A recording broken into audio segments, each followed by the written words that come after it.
பிஸ்மில்லாஹிர் ரஹ்மானிர் ரஹீம். ஆன்லைன் பேசிக் குர்ஆன் வழிகாட்டல் இந்த பாடத்தொடரிலே அல்ஹம்துலில்லாஹ் அல்லாஹ்வுடைய கிருபையினால் அரபு அடிப்படை எழுத்துக்கள் 29 எழுத்துக்களையும் இன்ஷா அல்லாஹ் நாங்கள் உங்களுக்கு வழிகாட்டிட்டோம்.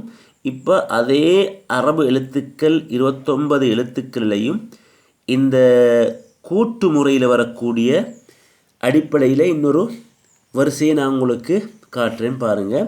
இன்றைக்கி நாங்கள் பார்க்க போகிறது அலிஃப். இந்த அலிஃப் எப்படியெல்லாம் கூற்று முறையில் வரும் என்ற அடிப்படையில் பாருங்கள். அலிஃப் அலிஃப் இந்த வளைவு இதோடு முடிஞ்சிருந்தால் இதுவும் அலிஃப். பாருங்கள், அலிஃபுக்கும் லாமுக்குள்ள வித்தியாசம்.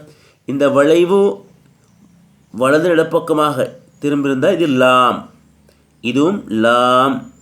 பாருங்க, இது அலிஃப். இந்த வளைவு இந்த பக்கமாக திரும்பியிருந்தால் இது லாம். பாருங்க, அலிஃப் லாம் அலிஃப் லாம் அலிஃப் லாம் லாம், இது அலிஃப். பாருங்க, அலிஃப் சில நேரங்களில் லாமாகவும் வரும்.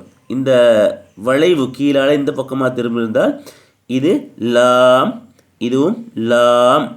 பாருங்க, லாம் அலிஃப் லாம் அலிஃப் லாம் லாம் லாம்.